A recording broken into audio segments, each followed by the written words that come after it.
Hola, ¿cómo están mis queridos amigos? Le agradecemos a Dios por su inmenso amor y su misericordia, porque permite que una vez más podamos estudiar su palabra. Hoy nos toca estudiar el capítulo 34 del libro del Éxodo. Dios responde a la petición del capítulo 33 de Moisés. Dios tiene planes maravillosos con nosotros. Su amor es grande, muy grande. Su misericordia es grande. A pesar de muchos errores, de mucho fallarle a nuestro Padre, Él está muy interesado en rescatarnos. En el capítulo 34, del versículo 1 al versículo número 8, 9, Dios hace que el pacto sea renovado. Esa alianza, ese compromiso, esa unión entre Israel a la cabeza de Moisés con Dios, Jehová. Vamos a leer el versículo 9, del 8 al 9. Entonces Moisés, apresurándose, bajó la cabeza hasta el suelo y adoró, diciendo, escuchen, miren lo que dijo: Señor, si en verdad he hallado gracia a tus ojos, que vaya ahora el Señor en medio de nosotros. Este es un pueblo muy terco, pero perdona nuestra maldad y nuestro pecado, y acéptanos como tu heredad. Miren qué característica tan importante de un líder. Un líder se involucra en lo que está mal en su pueblo. Un líder está por delante comandando a su gente. Un líder es responsable de lo que suceda allí. No se escapa, no se excusa, no se esconde de su responsabilidad. Miren cómo Moisés se involucra en el pecado de su pueblo, a pesar de que él se esforzó mucho en encaminarlos por el buen camino, por la buena conducta a su pueblo rebelde. Qué interesante esta característica de un líder, decir, bueno, hemos pecado, involucrarse en el dolor, en el pecado de su gente.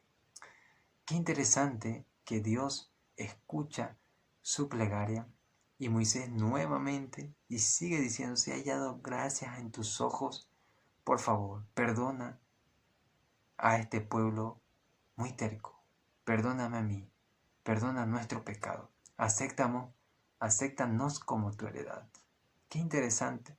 Del versículo 10 al versículo 17, Dios acepta este compromiso, acepta esta plegaria de Moisés, pero le recalca y le recuerda sobre la idolatría, porque era en este pecado que el pueblo de Israel había desobedecido a Dios. Miren lo que le dice en el versículo 12 al 13. Guárdate de hacer alianza con los habitantes de la tierra donde has de entrar, para que no sea una trampa en medio de ti. Derribaréis sus altares, quebraréis sus estatuas y destruiréis sus imágenes de acera. Versículo 17. Atención.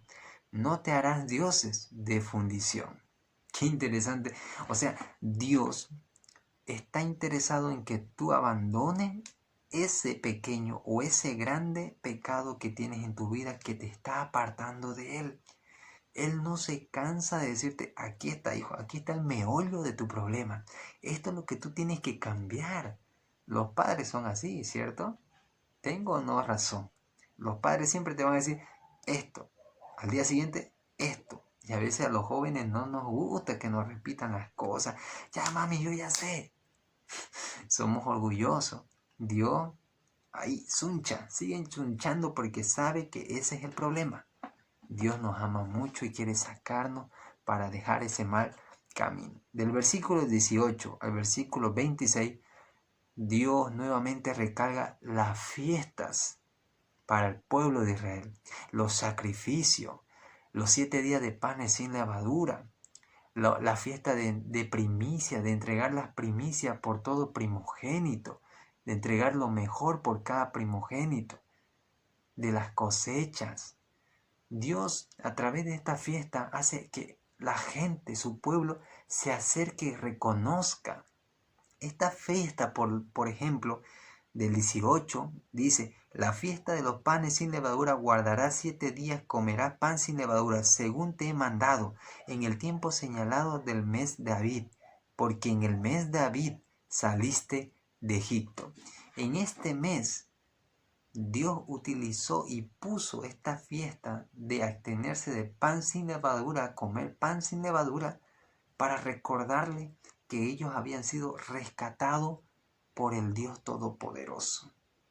También les hace acuerdo que ellos tienen que descansar el 7º día y 6 días trabajar. Qué interesante. Esto nos recuerda la creación, porque Dios creó en 6 días la tierra y descansó el 7º. Nos orienta a encontrarnos en la mente con nuestro Dios, identificarnos con Él. Entonces estas fiestas nos acercan. Por ejemplo, solo un ejemplo, la Navidad. Mundialmente, muchos recuerdan el nacimiento de Jesús, aunque no nació en esa fecha. Más adelante, posible, Dios mediante, tocaremos el tema cuándo nació Jesús, en un tema más doctrinal, más profundizado. Pero miren, la gente recuerda que Jesús nació en esta fecha de Navidad. Este acontecimiento lo usan para recordar el nacimiento de Jesús. Así también Dios puso fechas bíblicas, fiestas bíblicas, para acercarnos a Él y recordarnos de Él. Él quería que su pueblo esté cerca de Él, esté en contacto, en sintonía con Él.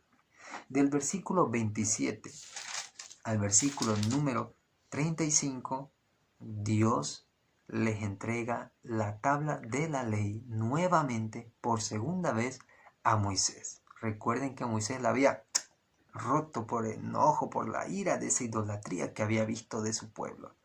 Nuevamente se renueva el pacto, le entrega, toma Moisés las tablas de testimonio, de la ley, para que rija a todo este pueblo y los lleve a la santidad.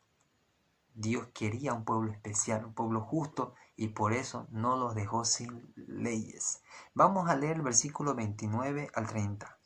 Después descendió Moisés del monte Sinaí con las 2 tablas del testimonio en sus manos.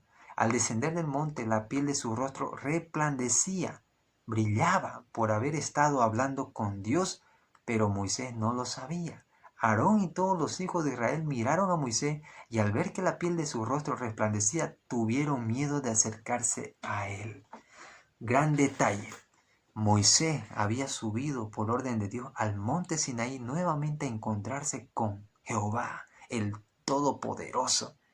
Pero el detalle es aquí que cuando él bajó con las tablas, dice que su rostro alumbraba. Así como cuando yo me acerco a una luz, mi rostro va a brillar, ¿cierto? Pero eso representaba la gloria. ¿Y cuál era el detalle? Porque Moisés había estado cerca de ¿quién? ¿En comunión con quién? Con Dios. Es así como se marca la diferencia entre un hijo de Dios y el hijo del enemigo. Los que siguen el camino ancho, el camino fácil, el camino de la muerte, el camino del pecado. Pero el que está en santidad, en acercamiento con Dios, resplandece. Es una luz. La gloria se va demostrando gota a gota como testimonio en tu vida para la otra gente. Eres un buen ejemplo, un buen testimonio que resplandece la gloria de Dios. Luz, luz para el mundo entero. Marcas la diferencia que todo hijo debe de hacer. Que Dios te bendiga. Hoy decide ser un hijo de Dios que refleje la gloria de Dios, la imagen de Dios, el ejemplo de Dios, el carácter de Dios. Yo te reto a eso. Me pongo ese reto a santificar mi vida y santifica tu vida con su palabra. No te olvides apoyar a este ministerio a través de las redes sociales, suscribiéndote, compartiendo, dándole me gusta. Que Dios te bendiga. Shalom.